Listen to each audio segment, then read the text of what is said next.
Assalamualaikum, salam sejahtera. Saya Nazrul Kahar. Ini Agenda Awani.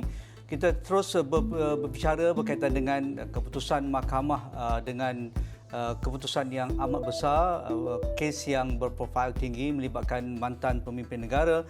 Jadi adakah ia memperlihatkan sistem perundangan kita, sistem kehakiman kita berada di landasan yang tepat, sejajar dengan prinsip-prinsip perlembagaan, konsep pengasingan kuasa yang kita daulatkan selama ini, dan bagaimana rakyat menerima keputusan ini kerana jarang berlaku di negara kita melibatkan pemimpin utama negara. Jadi apabila jatuh dihukum pemimpin ataupun mantan Perdana Menteri dan juga bekas isteri ataupun isteri beliau, Datuk Seri Rosmah Mansor. Jadi adakah rakyat melihat ini satu petanda bahawa konsep kenegaraan ataupun sistem pemisahan kuasa yang kita amalkan selama ini perlu dijunjung dan perlu dihormati dengan keputusan yang telah pun dibacakan oleh pihak hakim. Jadi untuk melihat perkara ini ke hadapan, kita moving on,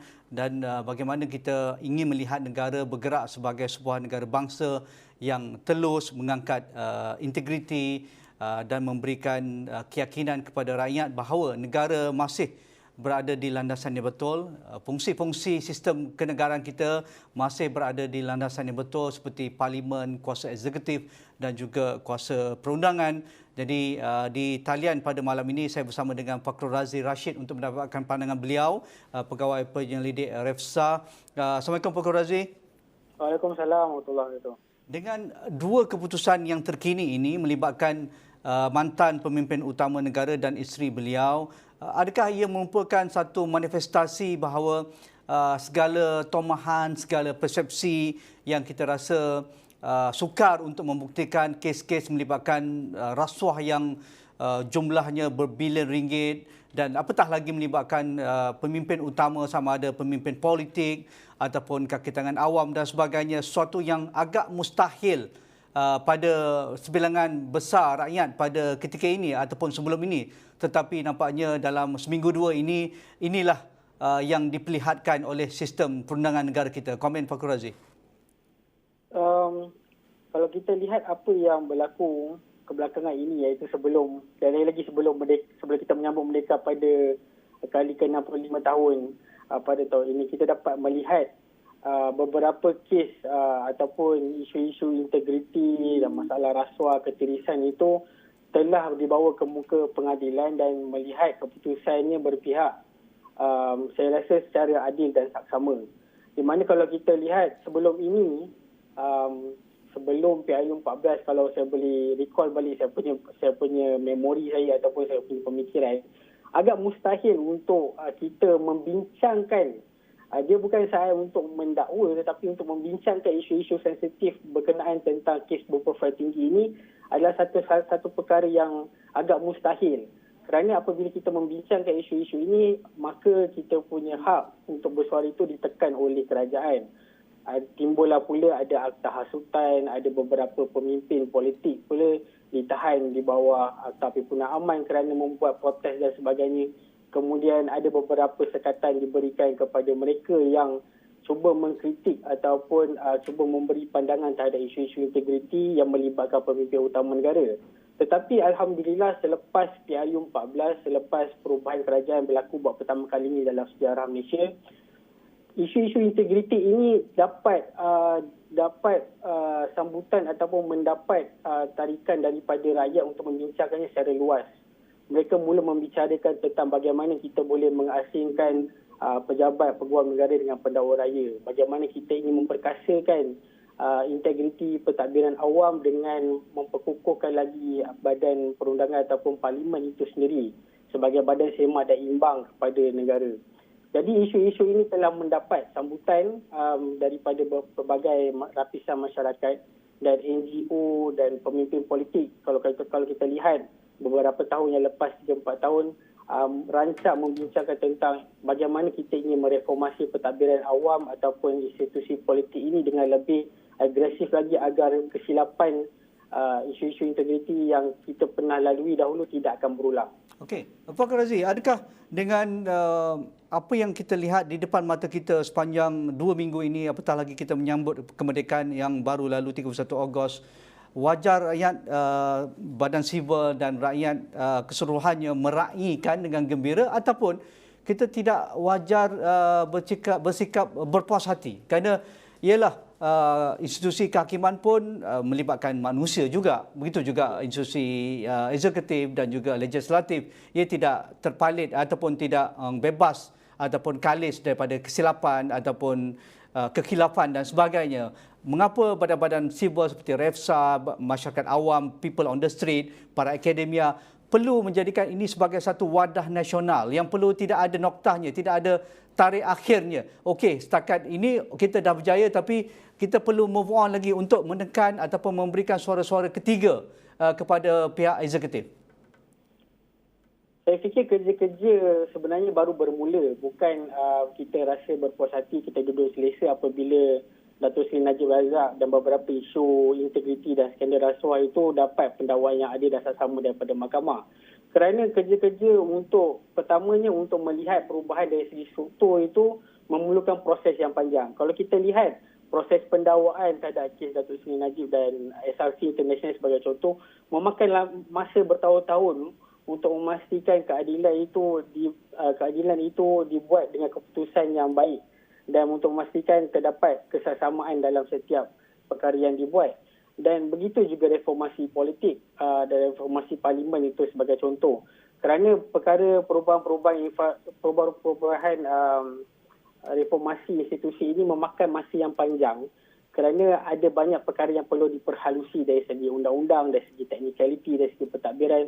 Dan yang paling utama sekali adalah bagaimana kita ingin memastikan rakyat yang berada di keliling kita, berada di keliling CSO dan di keliling pemimpin ini memahami apa yang kita ingin lakukan dalam parlimen ataupun perubahan-perubahan institusi ini.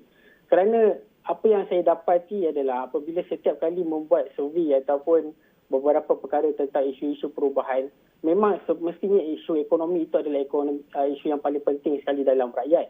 Tetapi mereka masih lagi kurang memahami bagaimana institusi politik ini mempunyai pengaruh yang besar dalam menentukan keputusan ekonomi, sosial dan sebagainya.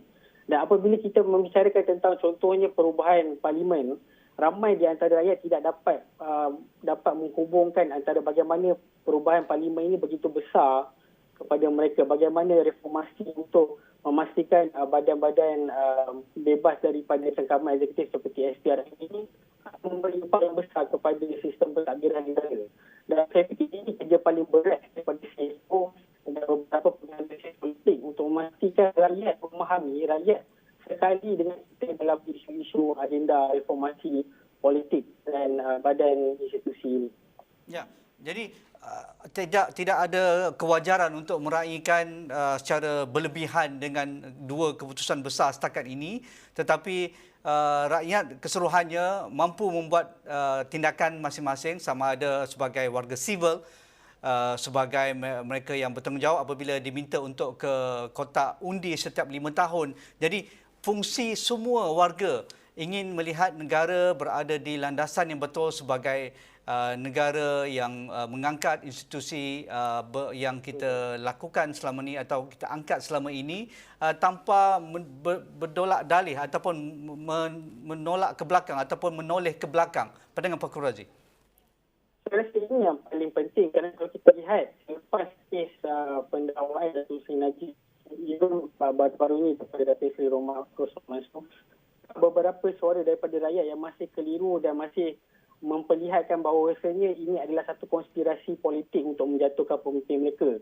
Dan ini adalah masalah besar kerana persepsi di luar itu kita tidak dapat kawal ataupun persepsi di luar itu terlalu liar sehingga kita memikirkan tentang mengkritik beberapa institusi kehakiman yang sepatutnya kita lihat adalah institusi paling tinggi dalam membuat keputusan dalam kes-kes isu integriti ini. Dan persepsi ini membawa kepada persepsi politik di mana perdebatan di luar pula berbeza dengan apa yang berlaku di dalam mahkamah ataupun institusi awam. Ini satu perkara yang saya fikir tidak wajar berada di dalam ruang awam kerana kita kena lihat perkara ini dari segi objektif. dan bukan dari segi persepsi politik yang terlalu menebal sehingga kita lupa tentang proses-proses yang penting dalam memastikan keadilan itu dijalankan dengan baik. Bagaimana para hakim ataupun individu yang terlibat pada kes-kes integriti ini menjalankan tugas mereka dengan baik. Jadi isu-isu persepsi politik ini yang sebenarnya saya bimbang kerana ia perlu diuruskan dengan secara matang, dan walaupun kita ada berbeza pandangan politik dan sebagainya, ia tidak seharusnya menjadikan institusi kehakiman ataupun institusi perundangan itu sebagai mangsa pada persepsi ataupun kanta politik kita yang menimba ini. Kerana apa yang kita perlu ingat, bahawasanya mungkin dulu agak sukar bagi saya sebagai anak muda untuk melihat bagaimana proses pendakwaan berprofil tinggi ini berlaku. Tetapi saya rasa untungnya anak muda pada hari ini, mereka yang berusia 18 tahun, sejak awal lagi telah didedahkan bagaimana pentingnya isu-isu reformasi politik dan institusi badan awam ini kepada kehidupan mereka dan kepada kesejahteraan negara. Kerana ini adalah saat di mana mereka dapat memahami setiap lapisan pentadbiran negara, setiap isu yang telah dibawa ke hadapan tentang isu-isu integriti ini. Dan anak muda pada hari ini memang saya fikir mempunyai berbagai sumber dan berbagai kritikan terhadap proses-proses yang berlaku, dan ini ada satu pengembangan baik kerana apabila perbahasan tentang integriti, tentang isu-isu rasuah ini berlaku di dalam ruang awam, khususnya adalah anak muda, kita akan lagi mencambahkan perbincangan tentang perubahan politik dan reformasi itu lebih rancak untuk 5 atau 10 tahun akan datang. Okey. Itu yang kita risaukan kerana ialah masyarakat terbuai dengan situasi politik semasa dan juga keadaan ekonomi semasa, dan menyebabkan mereka mungkin tidak menganggap perkara-perkara yang besar ini melibatkan isu rasuah, melibatkan perbicaraan profil tinggi dan sebagainya, tidak ada kena-mengena dengan mereka kerana mereka memikirkan nak cari lauk, nak cari duit untuk pendapatan keluarga sehari-harian, apatah lagi dengan situasi pasca COVID pandemik ini. Jadi bagaimana kita perlu mengangkat juga kerana selepas pilihan raya umum ke-18 dan apa yang berlaku pada langkah Sheraton, majoriti yang membuat perubahan pada undi PRU ke-14 itu merasa undi mereka dikhianati. Mereka rasa tidak perlu lagi lah ke kotak undi kerana mereka sudah bersusah payah pada 2018 untuk menukar rejim ataupun menukar kerajaan untuk mendapatkan harapan baru, tetapi dimusnahkan sekelip mata selepas hanya 22 bulan. Tetapi dengan berlakunya perbicaraan yang besar berprofil tinggi ini dan keputusan yang betul teliti diberikan oleh para barisan hakim, adakah ini sebagai satu isyarat bahawa tanpa perubahan politik, apa yang kita lihat di depan mata kita ini mungkin mustahil untuk berlaku seperti mana Fakrul Razi katakan tadi?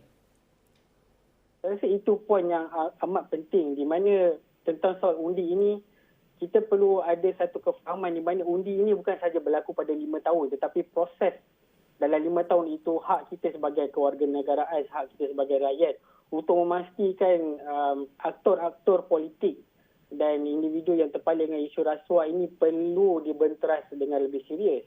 Dan kalau kita berbicara tentang undi 5 tahun ini, sudah pastinya kita ahli politik akan mengira tentang angka dan nombor dan sebagainya.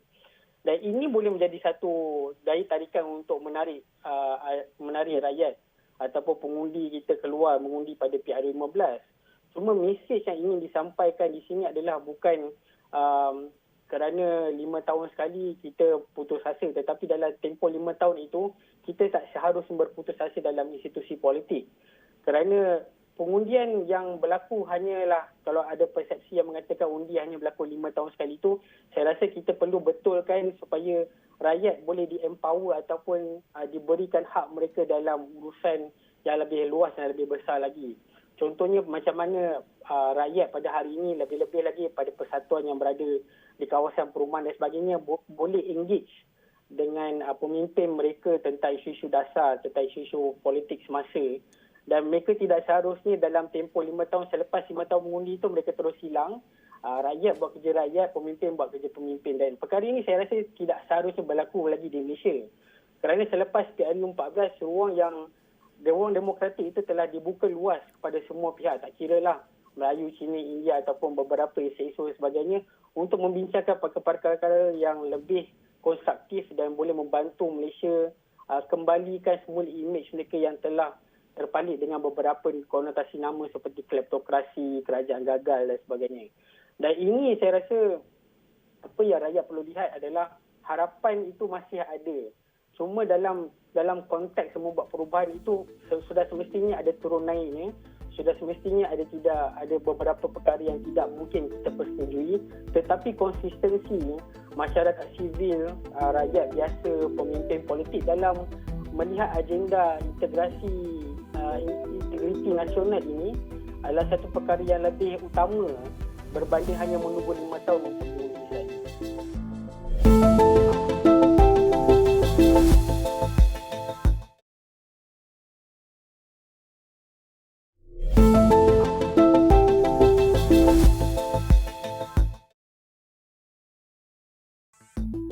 Kita ingin melihat proses perundangan, proses doktrin pemisahan kuasa itu berada di landasan yang tepat. Rakyat juga perlu menuntut bahawa perlu ada reformasi. Pak Razi, sebelum ini pun kita seringkali membuat perbincangan bahawa reformasi di Parlimen itu wajar diangkat untuk memberikan ruang perdebatan yang lebih besar kepada setiap wakil rakyat yang kita pilih setiap kali 5 tahun pilihan raya itu, dengan membuat select committee dan juga ruang perbincangan yang lebih detail setiap polisi dan juga dasar kerajaan yang ingin dibentangkan oleh pihak kerajaan.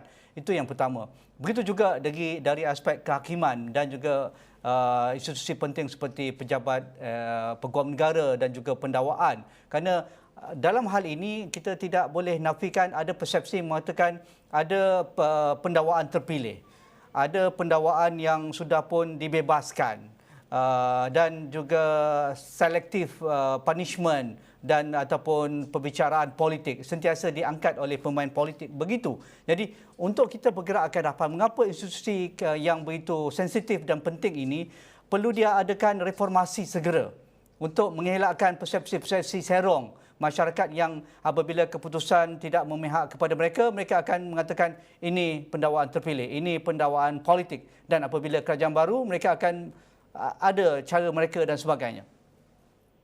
Saya rasa persepsi politik ini akan berlegar setiap kali perubahan kerajaan dan sebagainya berlaku. Cuma apa yang Tuan sebutkan tentang bagaimana kita ingin memastikan tidak akan berlaku kecurangan sekali lagi tahun demi tahun ataupun abad demi abad adalah untuk memastikan terdapat pemisahan beberapa check and balance antara pemain-pemain aktor di dalam pentadbiran negara dan politik itu untuk membuat keputusan. Dan apa yang dikatakan tentang pemisahan di antara pejabat peguam negara dan pendakwa raya itu telah dibahas atau dibincangkan, saya rasa selepas PRU 14 ia dibincangkan oleh Bersih, oleh beberapa CSO lagi tentang bagaimana pentingnya peguam negara tidak boleh mempunyai pengaruh yang besar dalam proses-proses mahkamah dan menyebabkan beberapa kes-kes berwafat tinggi ini gugur ataupun tidak dibicarakan di mahkamah. Dan sebenarnya pada hari ini perbincangan ini bukan mendata saja, tetapi ia makin menarik kerana terdapat beberapa pemimpin politik pula yang mengatakan kita perlu letak orang kita di dalam pejabat peguam negara, dan ini memberi persepsi buruk kepada orang awam dan beberapa rakyat itu sendiri, kerana mereka melihat bahawasanya apabila dalam pentadbiran negara mereka memerlukan seorang pemimpin yang berintegriti, yang melihat perkara ini secara objektif meskipun datang daripada orang politik. Jadi kalau kita ada peguam negara yang hanya memihak kepada parti politik itu sendiri secara menebal, dan kita akan tertanya apakah negara ini akan jadi pada satu masa hari nanti, kerana setiap kes yang akan berlaku khususnya dalam kes berprofil tinggi, isu-isu ini tidak dapat diselesaikan kerana oleh seorang dua ataupun sekerat dua individu yang kita letakkan dalam pejabat awam yang mementingkan kepentingan politik Perdana Menteri ataupun Badan Eksekutif. Saya memberi contoh paling penting sekali adalah bagaimana kita perlu mendesak peguam negara untuk hadir dalam prosiding Parlimen, kerana kalau kita lihat pada hari ini peguam negara hanya memberi statement, hanya menjawab on behalf of Perdana Menteri, dan saya rasa sudah tiba masanya peguam negara itu dipanggil di dalam Parlimen untuk menjelaskan beberapa kes ataupun beberapa isu dasar yang lebih penting agar ahli Parlimen itu sendiri dapat memahami dan dapat memberi satu hubungan yang lebih konstruktif di antara peguam negara yang lebih bertanggungjawab kepada ahli Parlimen ataupun kepada rakyat itu sendiri. Dan ini amat penting untuk kita lihat selepas PRU15 ataupun PRU16, isu-isu reformasi ataupun agenda perubahan ini perlu dibawa ke hadapan dan kita perlu memastikan pegawai negara dan pendahulu rakyat ini mempunyai check and balance antara diri mereka masing-masing, dan institusi parlimen seharusnya menjadi platform yang paling penting untuk memastikan pegawai negara tidak lagi di bawah cekaman Perdana Menteri seperti hari ini. Ya. Begitu juga peranan institusi yang kita harap akan berperanan lebih besar ataupun berada dari lingkungan tanggungjawab yang sepatutnya mereka lakukan seperti SPRM, PDRM dan seumpamanya. Kerana kalau mereka diberi kebebasan untuk melaksanakan tugas yang sewajarnya tanpa ada campur tangan pihak-pihak tertentu, jelas mereka mampu memberikan satu kerja ataupun prestasi yang meritnya tidak boleh kita persoalkan lagi. Misalnya untuk mendapatkan satu penyiasatan yang lengkap kes SRC misalnya, 1MDB, bukan kerja mudah. Pastinya yang melibatkan keseluruhan sistem SPRM itu dan menyerahkan dokumen yang lengkap kepada pejabat peguam negara, barulah dapat disiapkan pendakwaan yang betul. Jadi ini juga perlu ada satu demand daripada masyarakat bahawa institusi seperti ini juga perlu diberikan infrastrukturnya, logistiknya, keupayaan tenaga orang kata pun profesional dan pakar-pakar yang tertentu, dan akhirnya ketua-ketua yang ada merit yang betul. Akhirnya kita boleh percaya kepada sistem ini dan kita boleh mengurangkan kerenah birokrasi, isu rasuah, ketirisan dan campur tangan pihak eksekutif misalnya. Pak Razi. Itu yang saya rasa paling mustahak sekali apabila bagaimana kita sebagai orang biasa ataupun rakyat ingin melihat institusi itu diisi oleh pemimpin yang berintegriti. Pada masa yang sama ia tidak runtuh apabila kerajaan itu bertukar ataupun ada beberapa isu-isu yang lebih besar berlaku untuk pentadbiran negara. Dan kalau saya boleh bagi contoh bagaimana CSO dan beberapa kumpulan masyarakat mendesak agar Suruhanjaya Pencegah Rasuah Malaysia SPRM berada di bawah parlimen. Kerana bila SPRM itu di bawah parlimen, tanggungjawab kepada ahli parlimen dan rakyat itu lebih berat berbanding daripada menjawab kepada Perdana Menteri. Seperti mana kalau kita tahu pada hari ini SPRM masih lagi di bawah Jabatan Perdana Menteri. Dan tidak silap saya pada ketika zaman pentadbiran Tan Sri Muhyiddin Yassin, perbincangan untuk meminda Seksyen 41 Akta SPRM mengenai bagaimana pelantikan Pesuruhjaya itu perlu melalui parlimen dan tidak lagi hanya bergantung kepada nasihat Perdana Menteri kepada Yang Pertuan Agong. Ini adalah satu perkara yang telah pun diangkat di dalam kabinet dan sepatutnya diteruskan dan dilaksanakan pada tahun ini atau tahun depan sebelum PRU15, kerana kabinet telah memutuskan ataupun sekurang-kurangnya Perdana Menteri telah menzahirkan komitmen daripada Kerajaan Pakatan Harapan Perikatan Nasional untuk memastikan Pesuruhjaya itu mendapat pelantikan daripada ahli parlimen itu sendiri.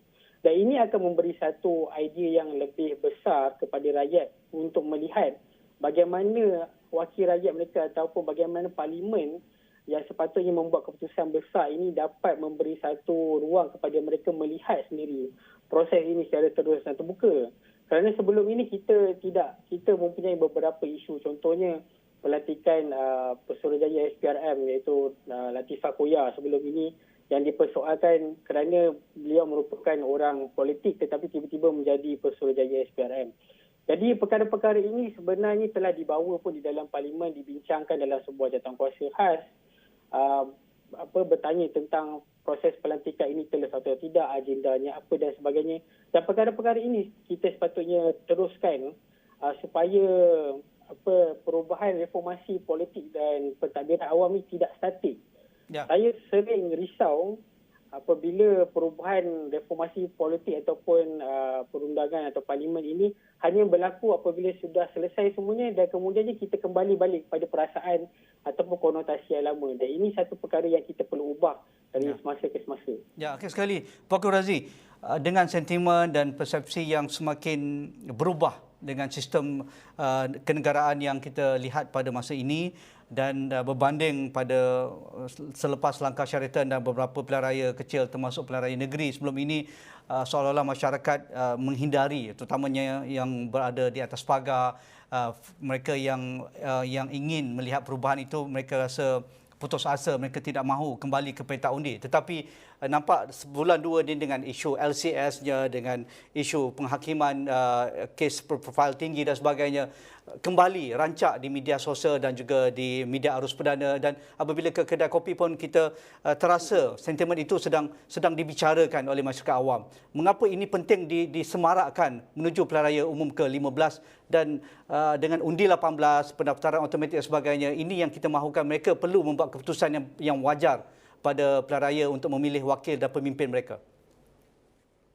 Kenapa rakyat ataupun pengundi perlu keluar? Kerana saya rasa perkara paling pokok sekali adalah hak mereka untuk membuat keputusan yang paling tinggi dalam negara. Inilah satu momen di mana satu saat yang paling penting bagi sistem pentadbiran dan ekonomi negara untuk melihat masa depan dan memacu kerajaan itu sendiri. Dan saya fikir kita sudah lihat bagaimana ahli politik ataupun penganalisis politik mengatakan bahawasanya setiap undi yang dibuang di dalam kotak undi ataupun dalam peti undi itu tersemat satu nilai ataupun satu perasaan bagi setiap rakyat untuk melihat perubahan kepada Malaysia yang lebih baik. Dan saya rasa ini adalah masanya pengundi atas pagar dan sebagainya memainkan peranan mereka sendiri supaya mereka dapat membuat keputusan yang lebih baik dan menjalankan reformasi politik, reformasi pentadbiran awam yang lebih drastik lagi sekiranya kita memilih kerajaan yang betul-betul komited dalam isu-isu memberantas rasuah. Dan kalau saya boleh tambah sikit lagi, adalah saya rasa erti kemerdekaan, kerana merdeka adalah tentang soal bagaimana kita berkerajaan sendiri, menentukan pentadbiran sendiri. Dan peti undi inilah, dan undi kalian ataupun pengundi yang pada PR15 ini adalah menentukan bagaimana kita ingin mempertahankan pentadbiran negara untuk kekal sustainable untuk 20 tahun akan datang. Okey, terima kasih. Itu satu kenyataan yang optimis dari Pak Razif Rashid, Pegawai Penyelidik Refsa. Itu saja perbincangan saya dengan beliau dalam agenda awani pada malam ini. Sekian, Assalamualaikum, kita jumpa lagi.